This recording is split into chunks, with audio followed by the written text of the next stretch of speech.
o ser e as posses de Deus, a essência de Deus, seu caráter, tudo se deu a conhecer em suas palavras para a humanidade. Quando experimentar as palavras de Deus, o homem entenderá, no processo de executá-las, o propósito por trás das palavras que Deus profere, compreenderá a fonte e o contexto das palavras de Deus e entenderá e apreciará o efeito pretendido das palavras de Deus. Para a humanidade, essas são todas as coisas que o homem deve experimentar, entender e acessar para aceder à verdade e à vida. Entender as intenções de Deus, ser transformado em seu caráter e tornar-se capaz de submeter-se à soberania e arranjos de Deus. Ao mesmo tempo em que o homem experimentar, entender e acessar essas coisas, ele terá gradualmente obtido um entendimento de Deus e, nesse momento, ele também terá obtido graus diferentes de conhecimentos sobre ele.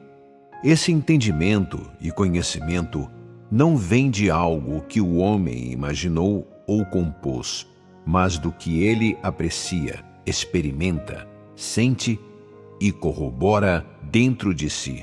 Só após apreciar, experimentar, sentir e corroborar essas coisas é que o conhecimento que o homem tem de Deus adquire conteúdo. Só o conhecimento que ele obtém nesse momento é real, verdadeiro e exato. E esse processo de alcançar um entendimento e um conhecimento genuínos de Deus, pela apreciação e experiência, pelo sentir e corroborar suas palavras, não é outra coisa senão a verdadeira comunhão entre Deus e o homem. No meio desse tipo de comunhão, o homem vem verdadeiramente a entender e compreender as intenções de Deus, vem verdadeiramente a entender e conhecer o ser e as posses de Deus, a essência de Deus, vem gradualmente a entender e conhecer o caráter de Deus, chega à verdadeira certeza e correta definição do fato do domínio de Deus sobre toda a criação, e obtém um rumo substancial para o conhecimento da identidade e posição de Deus. No meio desse tipo de comunhão, o homem muda, passo a passo, suas ideias sobre Deus, não mais imaginando-o do nada, nem dando rédeas às suas próprias suspeitas sobre ele, ou entendendo-o mal, condenando-o ou julgando-o, ou duvidando dele.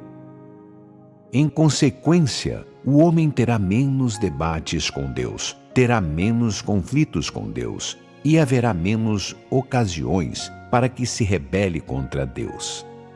Em contrapartida, o cuidado por Deus e submissão do homem a Deus crescerão e sua reverência a Deus se tornará mais real, assim como mais profunda.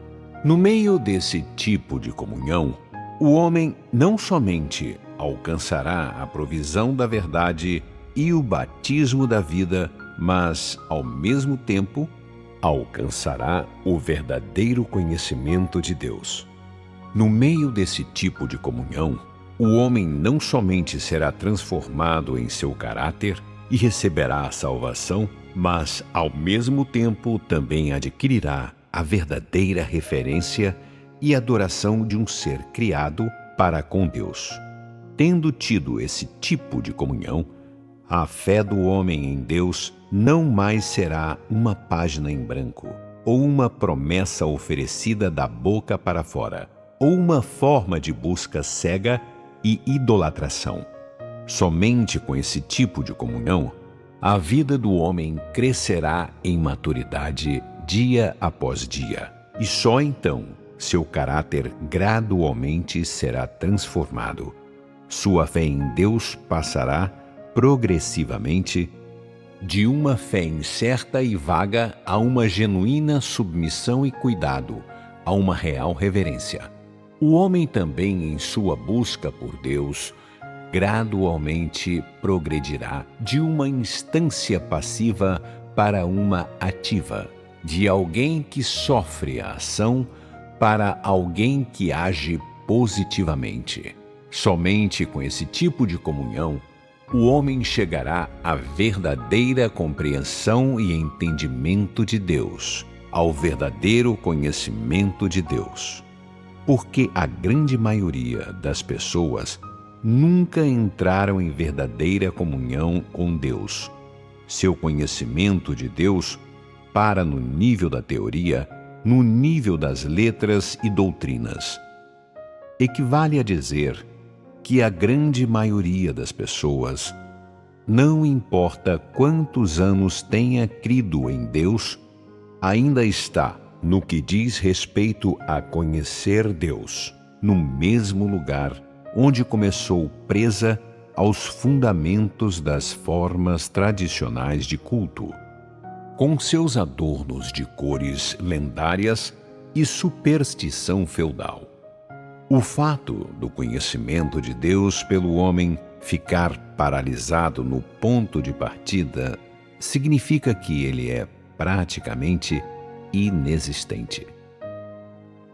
A não ser pelo fato de o homem afirmar a posição e a identidade de Deus, a fé do homem em Deus ainda está num estado de vaga incerteza. Sendo assim, quanto pode o homem ter de verdadeira reverência a Deus? Não importa quão firmemente você creia em sua existência, isso não pode tomar o lugar do conhecimento de Deus, nem o de sua reverência a Deus. Não importa quanto você tenha desfrutado de suas bênçãos e de sua graça. Isso não pode tomar o lugar de seu conhecimento de Deus. Não importa quão desejoso e ansioso você esteja para consagrar e despender tudo de si por causa dele. Isso não pode tomar ou lutar de seu conhecimento de Deus. Talvez você tenha se acostumado tanto com as palavras que ele proferiu, ou as tenha até mesmo memorizado, e possa recitá-las de trás para frente. Mas isso não pode tomar o lugar do seu conhecimento de Deus. Por mais intenção que o homem possa ter de seguir a Deus, se ele nunca teve uma genuína comunhão com Deus, ou uma genuína experiência das palavras de Deus, seu conhecimento de Deus não seria mais do que uma página em branco ou um devaneio interminável. Por mais que você tenha sociabilizado com Deus de passagem ou encontrado face a face, seu conhecimento de Deus ainda seria zero, e sua reverência a Deus não mais do que uma frase de efeito vazia ou um ideal.